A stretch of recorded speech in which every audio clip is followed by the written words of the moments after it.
Assalamualaikum warahmatullahi wabarakatuh. Bismillahirrahmanirrahim. Jumpa lagi dengan saya Ayung di AHS Ayung Horror Story. Seperti biasa akan ada satu kisah horor yang akan kami sampaikan untuk kawan-kawan semuanya. Semoga cerita-cerita dari kami masih tetap bisa menghibur. Dan apa kabar hari ini? Semoga semua dalam keadaan baik, sehat dan selalu bahagia. Kami harapkan seperti itu. Langsung saja ke cerita. Ini adalah kisah Mbak Retno dari Brebes, menceritakan sebuah pengalaman horor yang dialami oleh ibunya yang bernama Supriyatin di tahun 1987. Sudah cukup lama, bahkan sudah lama sekali, hampir 50-an tahun ya kurang lebih. 9 tahun di 1987 di Brebes, bukan di daerah kota. Kalau misalnya di kota aja masih terbilang sepi karena memang landscape-nya Brebes itu yang memanjang. Brebes Selatan, Brebes Utara itu memanjang. Kalau Tegal, Pemalang kan lebih cenderung agak kotak begitu ya.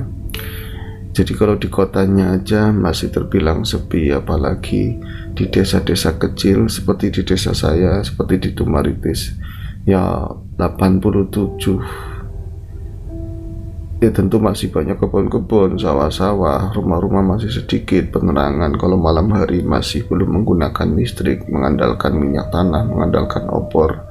Wong saya aja 87 ya masih sangat kecil, masih jadi rebutan gendongan ya, digendong sama saudara buat rebutan karena katanya dulu itu ya gendut, lucu, bersih. Kalau sekarang kan udah jauh berbeda ya, udah buluk begini. Belum ngerti apa-apa di tahun 87. Mbak Supriyatin atau Supri 87 udah ngalami peristiwa horor. Mbak Supriyatin itu adalah 6 bersaudara. Dia adalah satu-satunya anak perempuan di keluarga, anak kelima dari 6 bersaudara. Anak tertua sudah gede, sudah punya istri ya. Kalau adiknya itu masih kecil, 2 tahun masih nenen, ya rewel. Akhirnya wong dulu itu kan ya, ketika Mbak Supriyatin itu atau Mbak Supri jadi anak bontot perempuan sendiri, wala ya agulane. Kalau nggak bisa diagulan itu bahasa Indonesianya apa ya? Aleman ini bukan bahasa Indonesia. Manja ya, manjanya itu luar biasa. Namun setelah dikasih diadein gitu kan, rasa manja itu berkurang, justru yang ada rasa tanggung jawab. Apalagi anak perempuan ya zaman dulu, wah luar biasa, harus bisa isu-isu, harus bisa bebenah, itu wajib. Supri membantu orang tua, membantu keluarga serajin itu. Tetap saja dia adalah anak kecil yang memang harus main, harus bersosialisasi sama kawan-kawan yang lain. Ya tetap sama orang tua nggak dikekang. Yang penting waktunya nandang, waktunya di rumah, waktunya bersih-bersih, nyapu-nyapu, ya harus. Nanti kalau selesai itu mau main, ya kemana aja. Yang penting jangan ke tempat-tempat yang berbahaya. Jadi diwanti-wanti, Pri, kalau main jangan ke bendungan, jangan pintu air gede itu. Soalnya airnya itu dalam, bisa renang aja kadang-kadang bahaya. Apalagi wong sungai itu kalau sudah lama nggak dapat korban ya sering ada pengalapan. Pengalapan itu biasanya ya orang dulu itu mitosnya hantu sungai itu meminta tumbal. Itu dilarang keras untuk main di sungai besar, di tempat-tempat wingit, di candi gitu, namanya itu candi. Nggak ada bangunan fisiknya, tapi konon itu mau dibikin candi nggak jadi, atau tempat-tempat yang wingit pemakaman itu nggak boleh. Dan lagi satu hal yang nggak boleh dan nggak boleh dilanggar lah sama anak-anak kecil itu, jangan main ke belakang rumah. Di belakang rumah Supri itu setelah kebun yang luas itu ada kali mati atau sungai yang sudah nggak beroperasi ya, sudah nggak dipakai. Kali yang sudah mati, nggak, aliran airnya masih ada, beberapa bagian memang masih sangat lebar, ada berbagai ceruk, ada genangan air, bahkan konon ikannya itu banyak sekali. Namun ada larangan keras, bukan cuma untuk anak kecil, warga itu dilarang ngambil ikan di belakang sana di kali mati itu, karena yang sudah siapa yang melanggar pantangan tersebut ya paling tidak bisa kena belai, kesurupan, nanti yang paling fatal ya bisa dibawa ke alam sana, nanti orangnya itu koleng, orangnya itu bisa kayak stres begitu kan. Ini pantangan ini nggak boleh dilanggar. Supri memperhatikan itu. Hari-hari Supri selalu 3 orang, kalau main itu 3 bocil, 3 anak. Yang pertama adalah dia selalu main sama sepupu, namanya itu Pardi, sepupu laki-laki tapi agak gemulai, cengengnya luar biasa. Jadi dia itu nggak betah main sama anak laki-laki. Permainan-permainan yang keras anak laki-laki pada umumnya itu nggak betah. Ya karena saking cengengnya, aleman, kadang-kadang sering dibully, makanya gabung pengen mainnya itu sama sepupunya si Supri itu. Ya sama-sama 9 tahun usianya. Terus satu lagi itu yang namanya Kamiro. Kamiro itu anak tetangga namun lebih tua dari mereka. Usianya itu 11 tahun. Sering orang tuanya Supri atau orang tuanya Atin itu ngomong sama Kamiro, "Roh sini." "Iya Wak." Itu langsung kalau dipanggil anak-anak dulu itu kan panggil orang tua, lagi seneng main kayak apa langsung nurut. Kepatuhannya luar biasa. "Dalam Pak, ini Wah mau ke sawah ya, kamu titip ya, titip Supri, titip Pardi, kamu dimomong baik-baik, ini jajan, nanti dibagi-bagi sama adiknya." Itu nggak langsung ngasih sama anaknya sendiri, ngasihnya sama si Kamiro yang lebih tua, nanti lebih adil buat baginya. Terus dikasih uang. Ya dulu 100 perak itu luar biasa hebat ya, 100 rupiah itu bisa buat beli macam-macam. Ada jajanan yang masih 5 rupiah tahun itu dikasih duit, dijagain adik-adiknya, jangan main ke sungai besar, jangan main ke belakang. "Nggih Wak, mau ke sawah." "Iya, kamu jagain adik-adiknya." Ya nurut, patuh.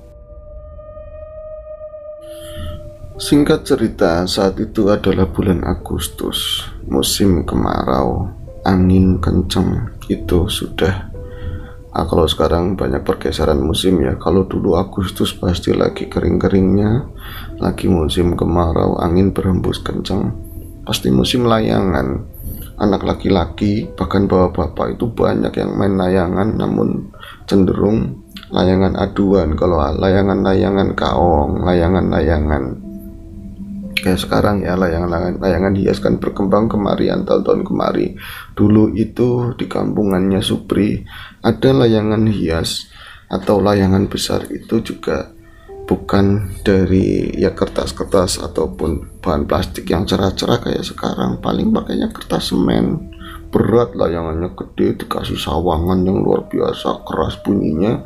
Nanti kalau malam, misalnya naik malam hari, itu penerangannya bukan dikasih lampu lampu kayak sekarang, lampu-lampu baterai, bahkan ada suara-suara yang bisa diputar gitu kan, rame. Kalau dulu lampunya itu dari ini tepes sabut kelapa, kulit kelapa yang kering dinyalakan. Itu kalau misalnya naik, yang kelihatan itu jatuhnya bara api yang pelan-pelan, karena tinggi nggak sampai ke bawah itu udah mati, tapi kelihatannya seperti panas pati atau apa ya, celap-celap ada jatuh nipil. Nanti kalau sudah habis semuanya ya mati.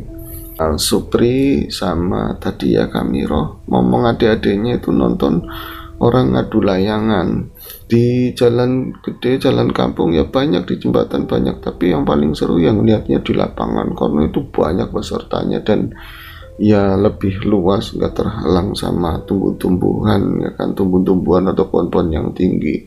Namun yang anak perempuan melihat kayak gitu ya betah nggak betah.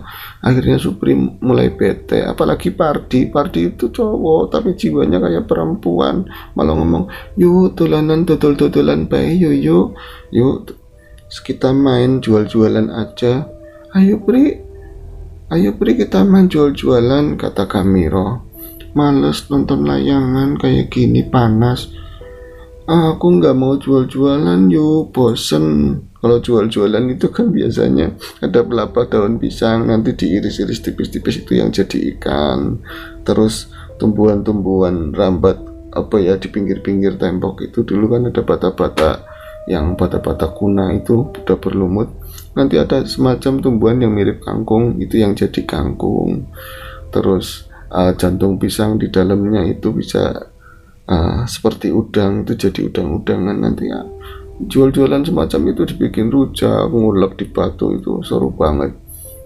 Tapi karena terlalu sering ya Supri malah ngusulin, yuk aku pengen nyari bapak pucung. Yuk, bapak pucung itu apa ya? Bapak pucung, saya menamakannya bapak pucung ini di Brebes juga sama. Itu semacam ini serangga, tapi tidak berbahaya. Dia itu jinak, warnanya itu merah ataupun oranye, agak panjang, ada sungutnya juga. Terus di beberapa bagian itu ada hitam yang cerah juga, berpadu sama warna oranye atau kemerahan. Ada yang unik, kalau misalnya lagi musim kawin, mereka itu adu bokong sama bokong itu nempel, meskipun dipegang sama kita diambil begitu ya, dia nggak lepas. Ya bisa ditaruh di baju, jalan-jalan begitu kan. Sama tadi nyari kepik emas ataupun ya semacam serangga yang bulat, bawahnya itu kakinya ada 6 atau 8, terus ada zat keritin atau agak keras cangkangnya. Kalau lagi masih muda itu warnanya bening, tapi kalau semakin tua itu bisa berkilau seperti emas. Itu kalau kami nyebutnya di sini mas-masan. Kalau nyari bapak pucung itu dapat banyak ya seneng, apalagi dapat jackpot mas-masan itu luar biasa seneng. Nanti itu akan ditempelin di jari manis ini, ditempelin itu diem, bisa mau diem gitu, seolah-olah kita akan seperti punya cincin bermata emas atau berlian yang luar biasa indah lah. Itu anak-anak dulu, saya juga masih mengalami main seperti itu. Kalau iseng-iseng, selain mancing, selain ya lagi bosan main lari-larian ya, sering nyari bapak pucung atau kepik emas tadi.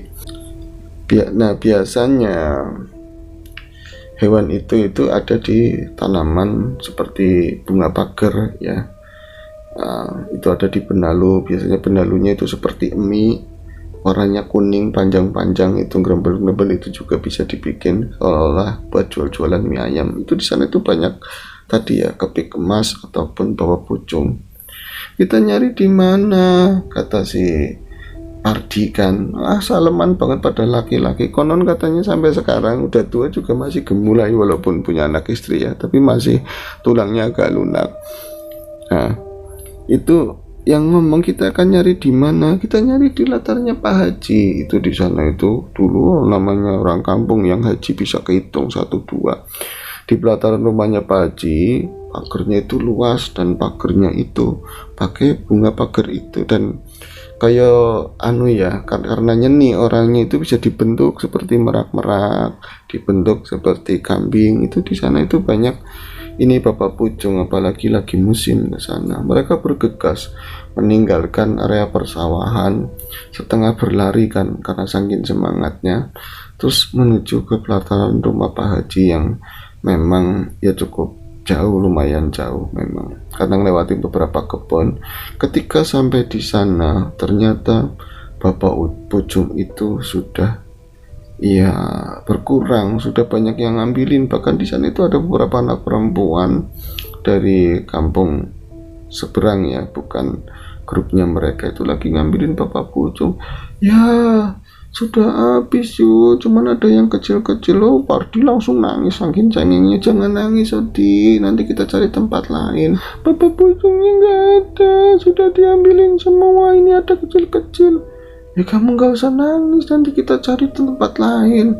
Nah Supri keinget kemarin itu diajak sama neneknya nyari kayu bakar ke belakang rumah.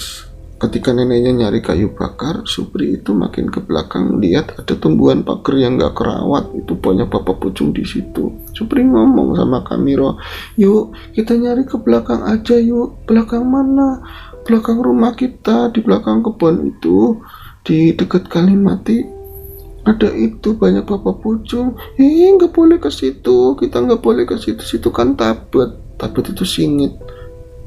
Kalau ini tempat yang berbahaya, angker begitu kan. Enggak tabet, enggak singit. Kemarin aku aja sama nenek sama Mbak Uti juga enggak apa-apa. Yang ada itu nyamuk.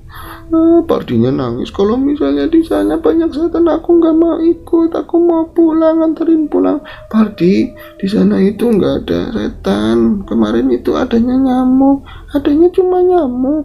Iya, itu diem nggak jadi nangis.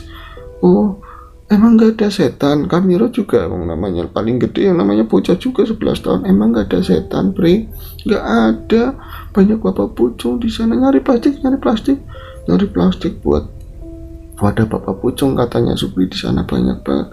Nah, kalau banyak bapak pucungnya mana kamu? Di rumah mati di dalam toples. Wong lupa nggak dibuka, nggak dibolongin, toplesnya itu rapet. Oh ya pantas. Akhirnya mereka itu segera pulang ke rumah ya. Terus nggak sampai ke rumah, langsung ke belakang, kebun belakang itu ada kebun ini pisang sama kebun singkong. Kemudian setelah itu ada semak sedikit, baru daerah Kalimati yang sejak awal itu dikatakan kali itu sudah tidak beroperasi. Jadi konon katanya zaman dahulu kala sebelum ya Belanda itu bangun sungai yang baru, sudah ada kali tersebut. Yang kali kata orang tua meskipun sudah nggak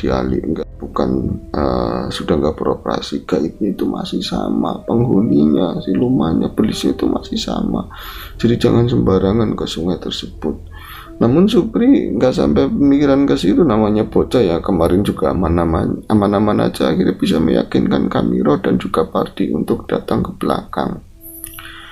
Rumah-rumah keluarganya Supri, rumah-rumah tetangga itu kebanyakan ya berjejer begitu ya, berderet. Terus depannya ada pelataran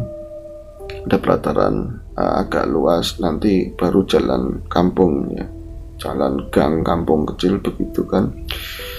Nah, kalau di belakang itu kebun, rata-rata punya kebun itu cukup luas.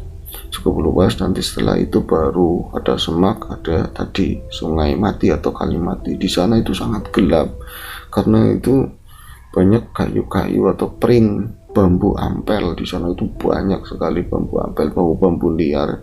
Jadi kiri kanan itu banyak bambu. Kalau misalnya pagi jam 10, jam 9 aja, dikala di ruang terbuka itu terang, di sana itu gelap karena memang tangkap begini ya, teduh. Mereka mulai berjalan menyusuri kebun pisang, terus kebun singkong, sambil bercanda-canda menuju ke belakang, terus ke Kalimati. Karena memang Kamiro nggak pernah ke belakang.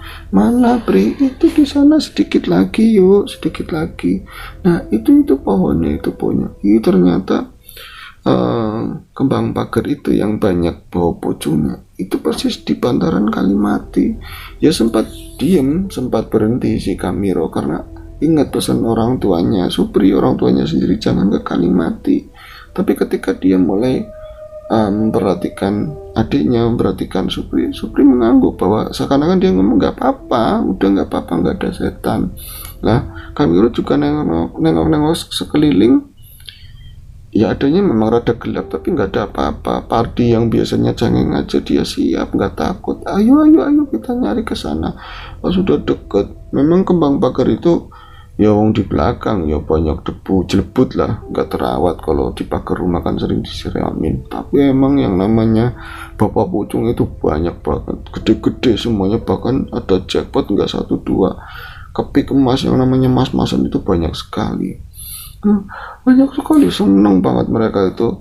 Ya namanya 9 tahun, anak dulu ya badannya nggak terlalu tinggi. Kalau anak sekarang nggak ngapa-ngapain, nggak disuruh gotong yang berat-berat, nggak disuruh nyuci piring, nggak disuruh apa ya, kerjaannya cuman rebahan, HP-an. Walaupun ya maaf bapak ibunya nggak tinggi, anaknya pasti tinggi-tinggi. Karena apa? Asupan gizinya, makanan itu luar biasa, apa aja bisa dimakan sekarang. Dianya rebahan ya tulangnya tinggi, anak itu seperti. Kalau anak dulu itu kebanyakan ya bapaknya lebih objektif ya. Apa kata yang tepat, kalau orang tuanya pendek, ibunya pendek, ya anaknya pendek. Bahkan kalau kita tidak paham itu siapa, tapi ngelihat perwujudan bocil gitu ya, kok bocah pendek ireng, mesti anaknya ini, ya tepat. Kalau sekarang udah bisa diprediksi, karena apa, emaknya pendek, ibunya bapaknya pendek, anaknya bisa tinggi. Karena tadi nggak suruh ngapa-ngapain, cuman rebahan sama HP-an ya. Itu Supri yang memang emaknya nggak tinggi, dia juga masih kecil 9 tahun, banyak bawa pucung ataupun kepik kemas yang nggak bisa kejangkau sama tangannya, walaupun singkat juga nggak bisa kejangkau karena tinggi pohonannya, itu kembang itu tinggi. Yuk itu yuk ambilin, yuk itu ya ambilin. Ya Kamiro merasa yang lebih tua, ya tetap berusaha ngambilin sebisanya ya, ngeladenin adik-adiknya, dimasukin ke kantong plastik, dikasih daun biar hidup, dikasih daun biar hidup. Itu mereka asik main di situ karena memang banyak sekali bapak pucung. Namun ketika ada bapak pucung, bahkan ada jackpot selain kepik emas di sana, itu ada capung manten. Kami menyebutnya capung manten ya, di Brebes juga sama mungkin. Jadi capung yang berwarna merah terang itu agak di pucuk di atas itu, minta diambil. Supri minta ngambil itu, Pardi juga itu diambil yuk, ini kinjeng gitu ya, kita nyebutnya kinjeng. Capung manten itu diambil. Iya sebentar, kalian jangan bergerak, nanti kabur, nanti mabur. Oh, anak kecil dulu itu lihai banget kalau misalnya megang capung. Megang itu buntutnya dengan gerakan yang senyap banget, bisa kena. Nah, saya dulu ahlinya kok. Asik. Jadi capung, mau capung manten, capung janda, capung rawan, apal saya megang buntutnya begitu kan, sampai ya yang penting jangan ada yang gangguin, senyap banget, atau nanti digigit begitu, celep. Aduh, gigitnya nggak sakit. Si Kamiro dengan berjingkat mulai pelan-pelan mau ngambil campung manten itu. Namun tiba-tiba, aduh, kenapa yuk? Kamira itu langsung jatuh terduduk. Dia itu setengah jongkok megangin perutnya. Kalau dulu anak kecil kan ya, kalau sekarang banyak yang pakai celana Saiton, celana belis yang kecil-kecil banget itu ya. Kalau dulu kebanyakan anak-anak ya pakainya yang laki-laki celana SD, kalau yang sekolah, kalau enggak sekolah ya celana apalah, yang penting ada celananya daripada kedabelan wudo kan 9 tahun. Kalau yang perempuan kebanyakan roknya ya rok panjang, rok yang buat sekalian madrasah, sekalian buat tidur, sekalian buat segalanya. Ya warna-warnanya kadang-kadang tidak matching bawah atasnya. Itu jadi jongkok, kesakitan. Si Kamiro itu, kenapa ya? Perutku sakit banget. Itu nangis. Ya anak kecil dulu ya, 11 tahun ya kecil, 9 tahun ya kecil. Ya pantaran, cuman agak tinggi sedikit tuh. Langsung nekuk begitu, perutnya kesakitan. Ya yuk pulang aja, jangan pulang.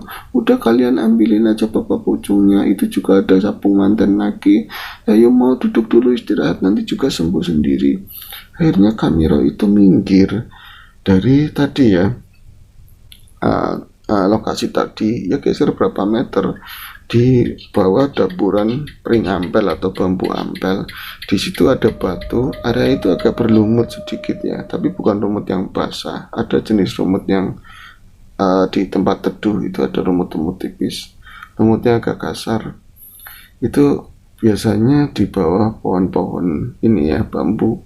Di sana itu ada batu nggak tinggi, paling ya batu-batu ya sekitar 30-an cm. Duduklah di situ sambil megangin perut, ngatur nafas biar sakit perutnya itu semakin hilang. Namun dia itu semakin nggak ngerasain sakit perutnya, dia semakin rasa sakit, mual, ya sakit luar biasa.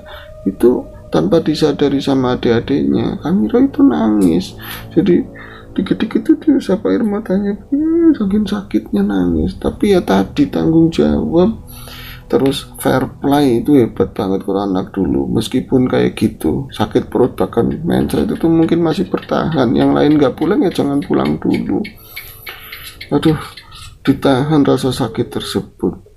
Kemudian Supri juga si Pardi terus ngambilin bapak pucung.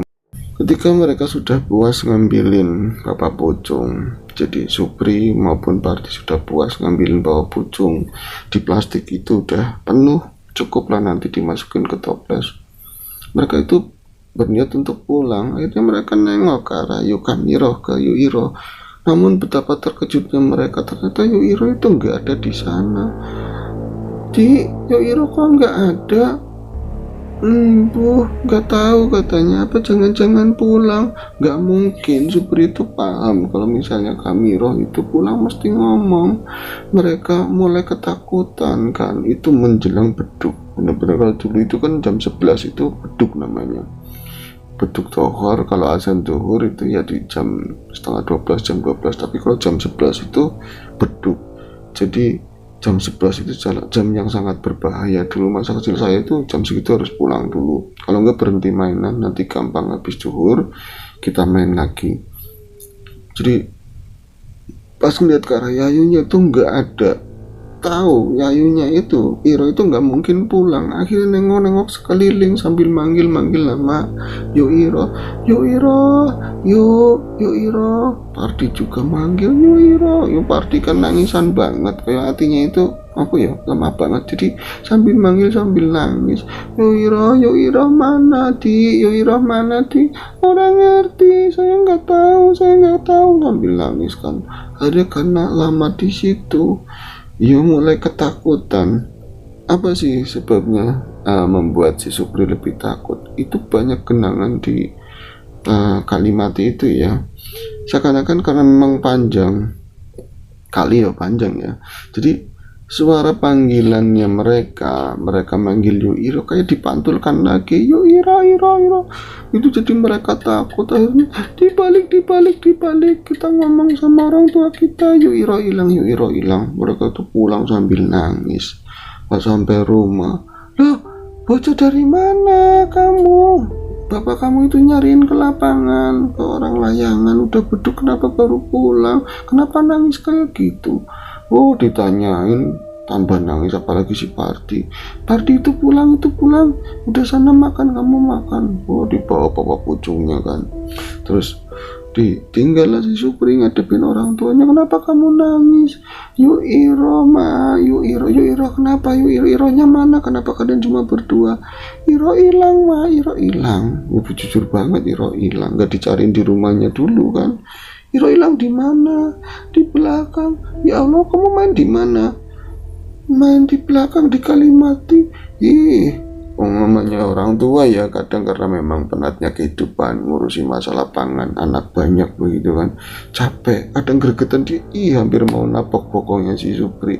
Udah dibilangin, saking khawatir sayangnya sama anak, udah dibilangin jangan main ke belakang. Kok ke belakang? Kamu kenapa ke belakang? Bapak pucung tempat Haji habis, jadinya aku ke belakang ngambil bapak pucung, ini dapat banyak. Iroh hilang, Mak. Udah mulai khawatir. Yang bilang anak kecil langsung percaya hilang karena anaknya pasti jujur. Berarti tadi kamu dari sana cuma berdua? Iya, sambil nangis Suprinya kan. Akhirnya emaknya itu langsung nyebrang kebun ke rumahnya Kamiro. Lek, manggilnya Lek ibunya kan, untuk panggil ke anaknya itu kan manggilnya Lek, lebih muda. Lek, ayo yuk.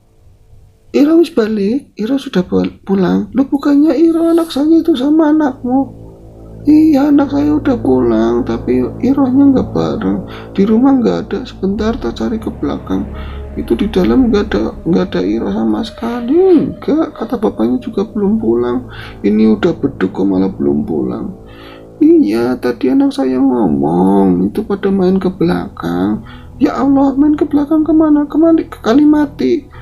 Kok kenapa main ke situ sih yuk? Ya Allah, Iro kok bandel teman, bandel banget. Udah jangan main ke situ, malah diajakin ke situ adik-adiknya. Ya tadi anak saya ngomong bareng, terus Iro hilang, Iro nggak ada. Sudah mulai tegang, apalagi si Kamiro itu ya anaknya cantik, anaknya baik itu ya. Cuman punya anak itu 2 yang masih kecil itu ya si Iro, yang lain udah menikah.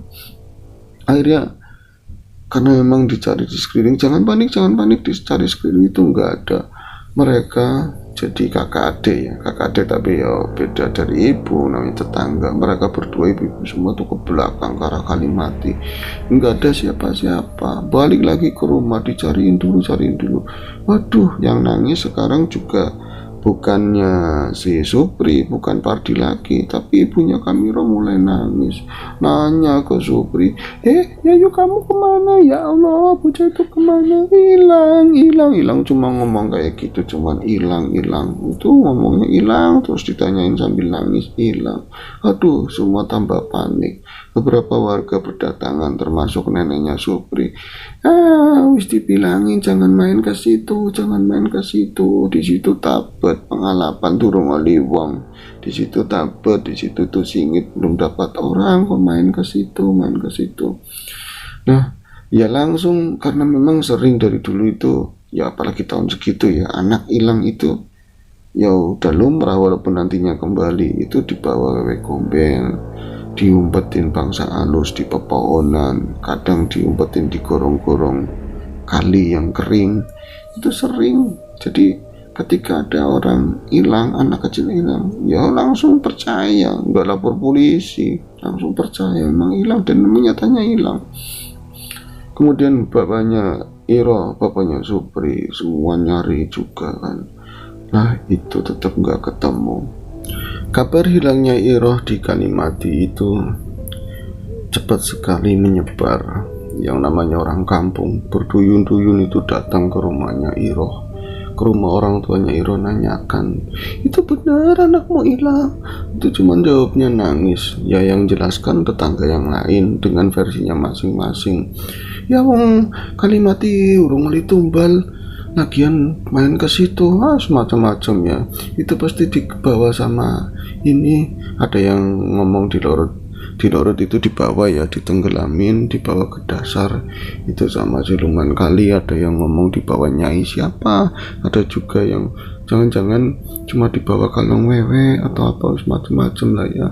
Jadi bukannya memberi rasa tenang, kadang-kadang orang-orang dulu ya saking dukunya, orang-orang tani, ibu-ibu tua, aki-aki yang bukannya memberi rasa tenang sama pihak keluarga korban, malah justru nambahin yang macam-macam, dan ya selalu dikaitkan dengan yang mistik-mistik, yang gaib-gaib.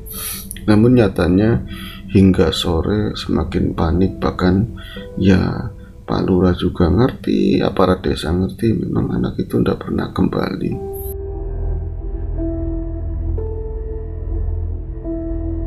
Beberapa cara dilakukan, upaya-upaya dilakukan, baik melewati ya pencarian warga seperti sistem mencari anak kecil yang hilang, yang konon dibawa sama wewe gombel, dengan yo keliling malam pakai obor, rombong-rombong nabuin tampian, nabuin alat dapur, tetap aja ndak kembali. Ditanyain sama ya orang pintar, orang tua di desa juga katanya, ini wis angel kayaknya, wis kudune langka, ini harus sudah nggak ada, sudah takdirnya tuh seperti itu. Harus pecah tangisan orang tuanya, dan memang ini sampai beberapa hari ndak pernah kembali gitu. Tapi ya orang dulu yang ndak sampai laporan ke polisi tahun-tahun segitu kan, bagaimana kalau lapor juga mau diapain. Hilangnya Kamiro membuat Supri itu sangat depresi, sangat tertekan. Dia selalu nangis tiap hari. Bahkan kalau misalnya ditemukan sama orang tuanya, dia itu tidak pernah main. Pardi, kalau Pardi anak laki ya main, tapi ya banyak main di pelataran rumah. Kalau Supri itu sama sekali nggak mau keluar, pulang sekolah selalu ngurung diri, nggak di kamar, duduk di area dapur itu sambil nangis. Mesti kalau ditanyain nangis kenapa, itu kangen sama Yuiro itu di mana, ya saya ingat ini ya, menurut Mbak Retno, bahwa ibunya saat kecil itu sampai ke bawah-bawah mimpi, sampai benar-benar tertekan sekali karena kehilangan sosok Yayu, sosok yang sangat disayanginya itu. Jadi sering mimpi ketemu Yuiro. Dalam seminggu itu hilangnya Yuiro, setiap hari itu selalu mimpi, dan di sana itu katanya Yuiro baik-baik saja. Ada yang ngomong di sana itu ada bersama seorang yang cantik banget, perempuan yang cantik banget, terus rumahnya itu bagus, rumahnya kayak istana, kata si Supri ya, rumahnya itu kayak istana, makanannya itu enak-enak, dia itu dieman di sana. Terus katanya nanti juga pas ketemu sama di alam mimpi sana ya sama Iroh, katanya nanti juga aku pulang tapi sebentar ya, bingung mau tinggal sama emak apa tinggal di sini, ini juga manggilnya ibu begitu kan. Yo, sampai berlarut, sampai memang ya orang tuanya Iro itu menyerah. Namun ya tadi ya, kehilangan bocah siapa yang gak sedih, meskipun memang kalau orang dulu kehilangan anak meninggal itu sesuatu yang menyedihkan, tapi bisa dibilang lumrah kelahiran di tahun tersebut ya. Ketika mereka tidak ngikutin program KB itu, anak bisa satu keluarga, anaknya bisa 11, 9, 7, itu yang hidup, yang meninggal di kandungan, saat babaran, saat lahiran ya banyak itu ya, kadang 2-3 orang yang meninggal saat dilahirkan. Nanti kan biasanya dinamain weton kelahirannya, ada pon, ada wage, almarhum wage, almarhum pon, kuburan kecil itu banyak dulu ya, karena mungkin tenaga medis gak kayak sekarang ya penanganannya ya. Kehilangan Kamiroh tetap luar biasa membuat orang tuanya Kamiro itu tertekan, apalagi dia termasuk orang tua yang gak dikaruniai banyak anak ya. Dari itu mungkin dari rasa kecewa, dia sih sebenarnya gak menyalahkan Supri karena dia tetap masih kecil, itu juga kesalahan anaknya sendiri yang lebih dewasa, lebih gede, tapi nggak dengerin orang tua. Namun ya tadi rasa kecewanya, sehingga hubungan keluarganya Iroh, orang tuanya Iroh ke orang tuanya Supri jadi berubah, jadi dingin. Biasanya itu petan bareng keluar, yo nyari kutu, ngobrol-ngobrol apa aja, wis kirim-kiriman lauk, itu nggak pernah sama sekali. Coba orang tuanya Supri ya tetap biasa, bahkan lebih baik lagi karena merasa bersalah, mainnya kan sama anaknya ya. Sambutannya itu sangat dingin, itu berlarut-larut hingga waktu itu ya sudah lama, sebulan 2 bulan memang ya Iro tidak pernah kembali. Sementara di sisi lain, bapaknya Supriyatin itu tetap merasa bersalah dan paling bertanggung jawab, karena memang hilangnya Iroh itu lagi main sama anaknya. Dia selalu berusaha datang ke satu pesantren, ke pesantren lain, nanya ke orang pintar. Itu ya seragam, kebanyakan yang sabar Pak, memang takdirnya harus begitu. Memang dia itu di alam gaib, sekarang ada di alam gaib. Nah, tapi ya jawaban itu tidak memuaskan, pengennya ya tetap dipulangkan. Kalau memang harus harus ada batangnya, harus ada mayatnya, harus ada raganya yang pulang. Kalau ini benar-benar seperti hilang ditelan kali, seperti hilang ditelan bumi sama sekali. Ya, hubungan keluarga semakin renggang ya, walaupun tadi ya karena lamanya waktu nggak ditemukan Iroh, semakin dilupakan sama warga-warga yang lain dan aktivitas seperti biasa. Namun kali itu semakin menyimpan ya misteri, semakin dianggarkan oleh warga. Betapapun seperti itu, orang tuanya Iroh juga mencari dengan cara mereka, dengan nanya-nanya ya, nyari secara fisik iya, nanya-nanya ke orang pintar, nanya ke kiai ustadz. Begitu juga orang tuanya Supri.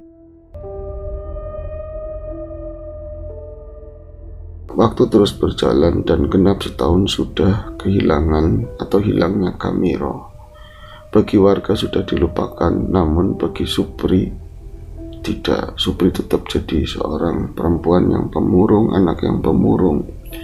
Bagi orang tua Supri maupun orang tua Iroh, apalagi bapaknya Supri sangat bertanggung jawab, merasa sangat bertanggung jawab dan terus berusaha untuk bisa nyari tahu, bisa menemukan iro, namun kadang-kadang ya ada lelahnya, kadang-kadang ada menyerahnya.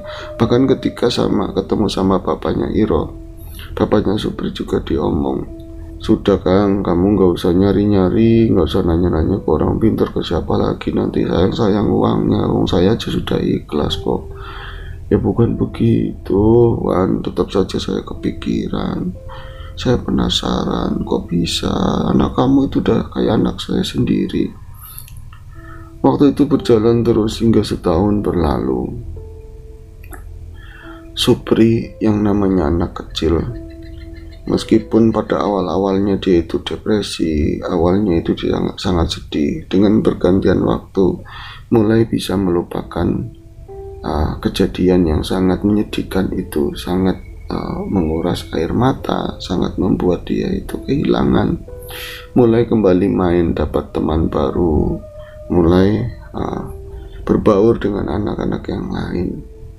Hingga suatu ketika di bulan yang sama, di bulan Agustus, kemudian beberapa orang itu harus, ya terutama warga yang laki-laki itu harus ada kerja bakti lingkungan. Kerja bakti lingkungan kalau dulu ya jalan-jalan itu dibersihkan, rumput-rumput, semak dibersihkan supaya rapi. Menyambut Agustus, menyambut 17-an, dibangunlah pagar-pagar dari ini ya, dari kebun-kebun itu dipagar, sampingnya itu dibangun pagar bambu, dan juga ya bikin umbul-umbul, bendera-bendera, bikin gapura dari bambu. Ini beberapa pemuda, beberapa orang ditugaskan untuk nyari bambu, karena memang